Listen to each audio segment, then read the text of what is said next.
ஒன்றிய அரசு கூட்டாட்சி தத்துவத்திற்கு எதிராக தன்னுடைய கணைகளை தொடுத்து வருவதை ஜனநாயகத்தை நம்பிக்கை கொண்டோர், அரசமைப்பு சட்டத்தை நன்கு அறிந்தோர் ஏற்றுக்கொள்ள மாட்டார்கள்.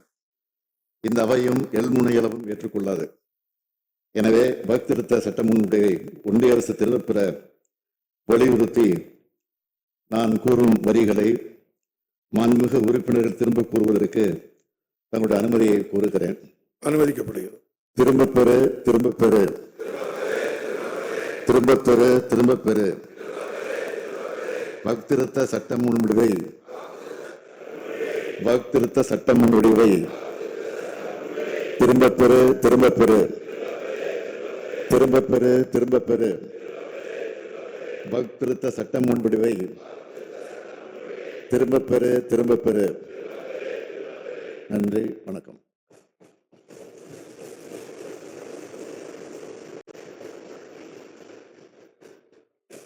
பேரவை விதி மாண்புமிகு முதலமைச்சர் அவர்கள் அனுமதி கோரியுள்ளார்கள். மாண்புமிகு முதலமைச்சர் அவர்களுக்கு அனுமதி அளிக்கப்படுகிறது. மாண்புமிகு முதலமைச்சர் அவர்கள். மாண்புமிகு பேரவைத் தலைவர் அவர்களே, விதி எண் 110 கீழ் 2 முக்கியமான அறிவிப்புகளை இம்மாவட்டத்தில் வெளியிடுவதில் மகிழ்ச்சி அடைகிறேன். முதலாவது அறிவிப்பு, உலக மாமேதை கார்ல் மார்க்ஸ் அவர்களை பெருமைப்படுத்திட போற்றிட இந்த திராவிட மாடல் அரசு விரும்புகிறது. உலக தொழிலாளர்களை ஒன்று கூடுங்கள் என்ற பிரகடனத்தை உலக தொழிலாளர் அனைவருக்குமான ஒரே முழக்கமாக வடித்து தந்த புரட்சியாளர் கார்ல் மார்க்ஸ் அவர்கள். இழப்பதற்கென்று எதுவும் இல்லை, பெறுவதற்கோ பொன்னுலக இருக்கிறது என நம்பிக்கை விதைகளை விதைத்தவர் அறிவுலக தொலைநோக்கு சிந்தனையாளர். வரலாற்றில் பலரும் பிறக்கிறார்கள், பலர் வரலாற்றுக்கு தொண்டாற்றி இருக்கிறார்கள். ஆனால் வரலாற்றை மாற்றி அமைத்தவர்கள் சிலர்தான். அந்த சிலரில் தலைமகனாக போற்றப்படுபவர் கார்ல் மார்க்ஸ் அவர்கள். உலக புரட்சிகளுக்கும் இந்த உலகம் இதுவரை அடைந்துள்ள பல்வேறு மாற்றங்களுக்கும் அடித்தளம் அமைத்தது அவரது சிந்தனைகள் தான்.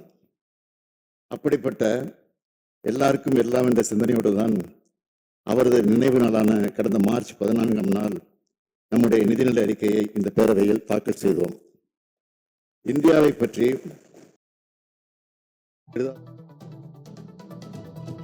பற்றி எழுதியவர் அவர்தான். தீர்க்க முடியாத முரண்பாடுகள் உள்ள பல்வேறு இனங்கள், குலமரபுகள், சாதிகள், சமய கோட்பாடுகள், அரசுகள் ஆகியவைகளை ஒன்று சேர்த்து உருவாக்கப்பட்டு இருக்கின்ற புவியியல் ஒற்றுமையைத்தான் இந்தியா என்று அழைக்கிறோம். இந்தியாவின் கடந்த காலத்தில் அரசியல் எவ்வாறு மாறிய போதிலும் சமுதாய நிலை மாறவில்லை.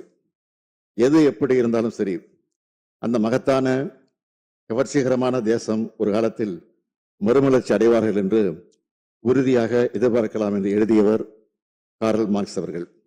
அதனால்தான் மார்க்ஸ் ஏங்கல்ஸ் எழுதிய கம்யூனிஸ்ட் கட்சி அறிக்கையை முதலாக தமிழில் மொழிபெயர்த்து 1931ஆம் ஆண்டே வெளியிட்டார் தந்தை பெரியார் அவர்கள்.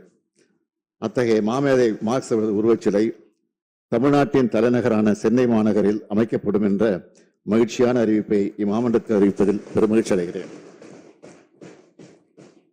100 ஆண்டுகளுக்கு முன்பே தொழிற்சங்க இயக்கம் கோலோச்சிய இந்த சென்னை மாநகரில் அந்த மாமேதையின் சிலை அமைவது பொருத்தமானது என்று நான் கருதுகிறேன்.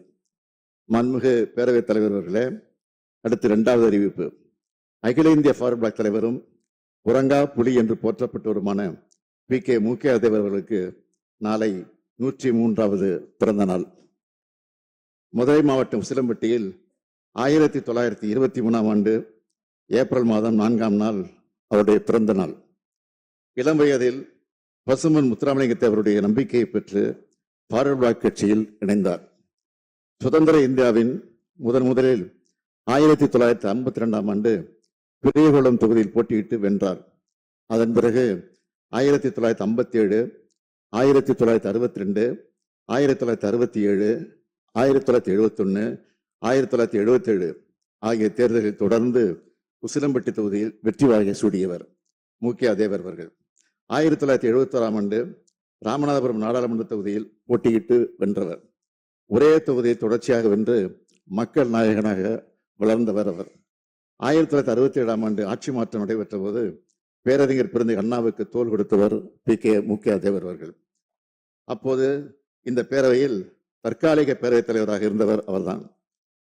அன்றைக்கு சட்டமன்ற உறுப்பினருக்கு பதவி பிரமாணம் செய்து வைத்திருக்கிறார். கச்சத்தீவு ஒப்பந்தத்துக்கு எதிராக நாடாளுமன்றத்தில் முழங்கியவரும் அவர்தான்.